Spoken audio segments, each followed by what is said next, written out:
ជំរាបសួរពុកម៉ែបងប្អូនទាំងអស់គ្នាថ្ងៃនេះមកទៀតហើយបាទពុកម៉ែបងប្អូនណាជួបពុកម៉ែបងប្អូនទៀតហើយនិយាយអំពីការប្រើប្រាស់នៅឱសថបុរាណខ្មែរក៏ដូចជាបាទពីរបៀបប្រើនៅឱសថបុរាណខ្មែរដែលខ្ញុំបានចាស់ចាំយកមកផ្សព្វផ្សាយជូនពុកម៉ែបងប្អូនទស្សនាក៏ដូចជាយល់ដឹងពី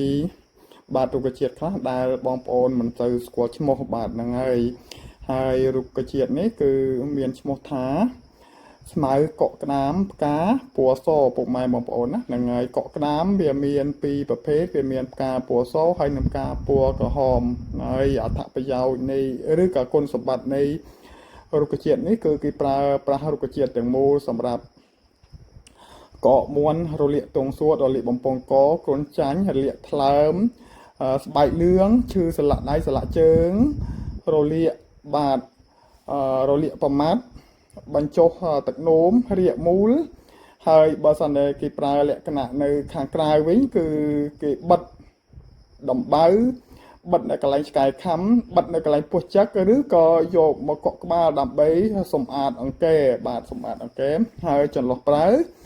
គឺពុកម៉ែបងប្អូនដាក់ទឹកចំនួនពី1លីត្រកន្លះទៅ2លីត្រដាក់ស្ងោរជាមួយនឹងកំសៀវហើយចំនួនស្មៅដែលត្រូវប្រើហ្នឹងគឺពី30ក្រាមទៅ60ក្រាម60ក្រាមក្នុងមួយថ្ងៃប្រើស្រស់ណាពុកម៉ែបងប្អូនណាប្រើស្រស់ក៏បានយើងប្រើស្ងួតក៏បានដែរប៉ុន្តែបងប្អូនយកទៅហាលក្នុងម្លប់ទៅដើម្បីឲ្យថ្នាំហ្នឹងវា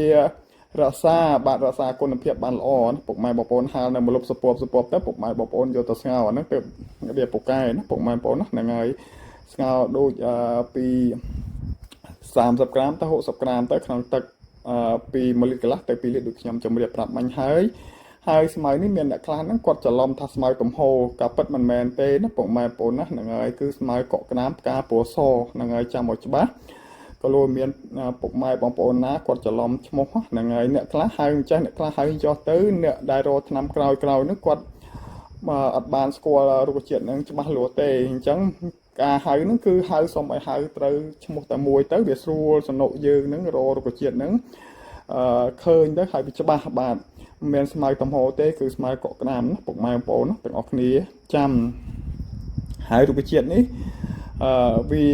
កម្រផងដែរថាកម្រក៏កម្រដែរពុកម៉ែបងប្អូនណាថាវាសម្បូរក៏សម្បូរដែរប៉ុន្តែបើវាដុះកន្លែងណាហើយគឺវាដុះតែកន្លែងហ្នឹងពុកម៉ែបងប្អូនណាហ្នឹងហើយអានេះវាដុះនៅមុខផ្ទះរបស់ខ្ញុំទេនៅកន្លែងសួនរបស់ខ្ញុំណាខ្ញុំឃើញវាដុះទៅខ្ញុំក៏ចាប់អារម្មណ៍ជាមួយនឹងស្មៅនេះបាទស្មៅនេះគឺស្មៅកក់ក្តាមផ្កាពណ៌សបាទពុកម៉ែបងប្អូនណាជម្រាបប្រាប់ឈ្មោះម្ដងហើយម្ដងទៀតក៏លួយពុកម៉ែបងប្អូនបាទគាត់ផ្លេចឈ្មោះហើយមិនដឹងថាហៅស្មៅអីយកទៅប្រើប្រាស់ទៅអត់ដឹងថាវាត្រូវអីខ្លះស្មៅនេះដូចខ្ញុំជម្រាបប្រាប់ពុកម៉ែបងប្អូនហើយអរគុណជម្រាបលា